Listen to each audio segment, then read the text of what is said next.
अंत भला तो सब भला। रोली की शादी उसके माँ बाप एक आलसी लड़के से करा देते हैं। चलो, रोली की शादी हुई और हमने गंगा नहाई। और क्या, बेटियां तो होती ही हैं बोझ। हाँ, पर अब क्या चिंता, उतार तो दिया बोझ तुमने, अब वो लोग समझे। ससुराल में रोली का पति कहता है, देखो, मैं कोई काम नहीं करता, ये बात तुम्हारे मम्मी पापा को बता दी थी मैंने। अब जो किराया आता है दुकान का, उसी से घर का गुजारा करना है। कभी भूल से भी कोशिश ना करना किसी चीज की डिमांड की। क्या मम्मी पापा को पता था कि आप कोई काम नहीं करते? और क्या, बड़ा अच्छे से पता था। उन लोगों को तो तुम बोझ लगती थी, बोल रहे थे कि बस शादी कर लो और कोई मतलब नहीं है। रोली को यह सुनकर बहुत गुस्सा आता है, लेकिन करती भी तो क्या, क्योंकि वो जानती थी कि उसके माता पिता ऐसे ही हैं। जैसे तैसे रोली दिन काट रही थी। रोली को एक प्यारी सी बेटी होती है। धीरे धीरे वो बड़ी होती है और उसके साथ उसकी जरूरतें भी बढ़ती जाती हैं। सुनिए जी, अब तो सिमी बड़ी हो रही है, उसका स्कूल में दाखिला कराना है। मैंने अब तक तो जैसे तैसे समय काट लिया, लेकिन मैं बच्ची की परवरिश में कोई कमी नहीं रखूंगी। अरे क्या है यार, अब तो लगता है कोई ना कोई काम ढूंढना ही पड़ेगा। अब पति रोज काम की तलाश में जाता और बिना किसी काम के वापस आ जाता। रोली समझ जाती है कि पति के अंदर अब काम करने की क्षमता नहीं है।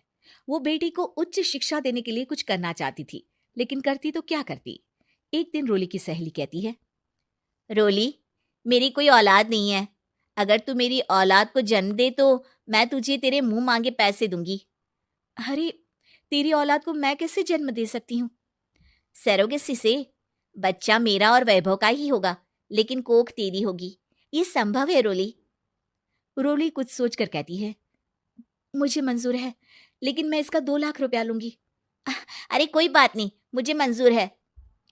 रोली खुश हो जाती है कि एक बच्चा पैदा करने का उसे 2 लाख रुपया मिलेगा।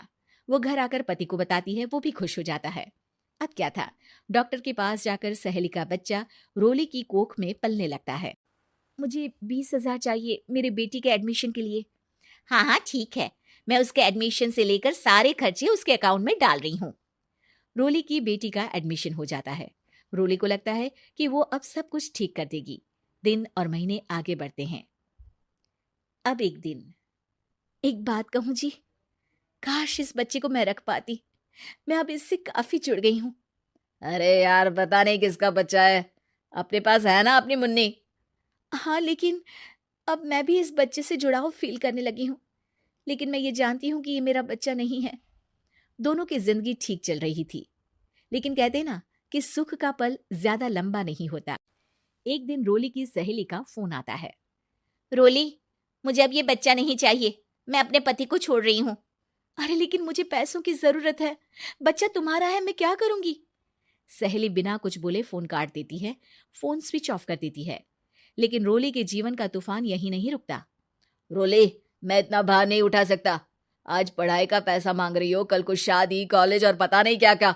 मैं तुम्हें छोड़ रहा हूँ, अपनी बच्ची उठाओ और निकलो इस घर से। अरे पर मैं कर तो रही हूँ ना बच्चे के लिए काम, आप आराम से रहिए ना। क्या काम कर रही हो, देख रहा हूं मैं। ये छोटा शहर है, यहाँ लोगों को बात बनाते वक्त नहीं लगता। तो मैं क्या करूं? ज्यादा पढ़ी लिखी नहीं हूं, कैसे घर के खर्चे चलाऊं? और आप तो काम करना ही नहीं चाहते। हाँ, ना चाहता हूँ और ना ही करूंगा। रोली को पति की बात पर काफी गुस्सा आ जाता है। ठीक है, अगर मेरे जीवन में संघर्ष ही लिखा है तो वही सही।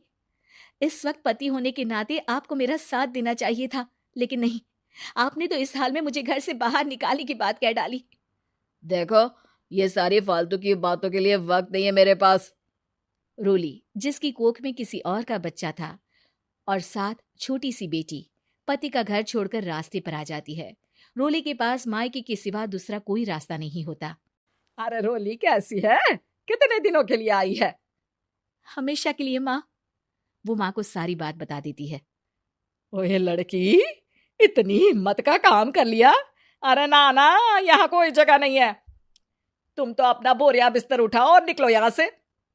रोली के पास अब मायके का रास्ता भी नहीं बचता।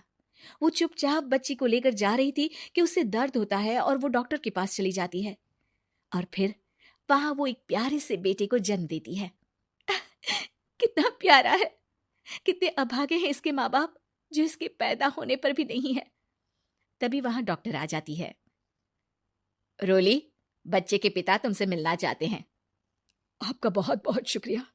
मैं इस बच्चे को पालूंगा, भले ही इसकी माँ ने इसे छोड़ दिया हो, पर मैं अपनी जिम्मेदारी निभाऊंगा। तो क्या आप मुझे इसके पैदा करने के लिए जिन पैसों की बात हुई थी वो भी देंगे? हाँ, और साथ ही आप चाहें तो मेरे घर में रहकर मेरे बच्चे की देखभाल भी कर सकती हैं। मैं उसके लिए आपको सैलरी दे दिया करूंगा। रोली को लगता है कि जैसे भगवान ने उसके लिए सुकून का रास्ता खोल दिया। वो अब मुकेश के साथ उसके घर चली जाती है, जहां रहकर वो उस बच्चे की देखरेख करती है। अब मुकेश के घर को रोली अच्छे से संभाल लेती है, उसके लिए खाना बनाने से लेकर बच्चों की देखभाल और घर की देखरेख। धीरे धीरे मुकेश को रोली से प्यार हो जाता है। रोली, तुम्हारी बेटी और मेरा बेटा बिल्कुल भाई बहन की तरह साथ रहते हैं। हाँ, आखिर है तो एक ही कोख के बच्चे, अटैचमेंट तो होगा ही ना। रोली, तुमने घर और मुझे दोनों को संभाल लिया। ये तो मेरा काम है। आपने भी तो मुझे छत दी जिससे मैं अपनी बेटी की पढ़ाई और भविष्य के लिए पैसे जोड़ सकूं। अब रोली, क्या तुम मुझसे शादी करोगी? अब मैं जानता हूं तुम्हारी भी शादी कुछ खास अच्छी नहीं रही। रोली को मुकेश की बात ठीक लगती है। वो उससे हाँ बोलने की सोच ही रही होती है कि उसके पहले पति का फोन आ जाता है। रोली, मैं बहुत परेशान हूँ। मेरा एक्सीडेंट हो गया है। मैं चाहता हूँ तुम वापस आ जाओ। रोली को पुराने पति की चिंता होने लगती है। वो सोचती है कि वो क्या कर रही थी। हाँ हाँ ठीक है, मैं आ रही हूँ। हाँ रोली, आ जाओ, लेकिन बच्ची को कहीं हॉस्टल में छोड़कर आना, क्योंकि मैं नहीं चाहता कि हम लोगों के बीच फिर से वो सारी बातें हो। रोली को समझ आ जाता है कि पति आज भी सुधरा नहीं है। वो पति के पास जाने से इनकार कर मुकेश को हाँ कर देती है।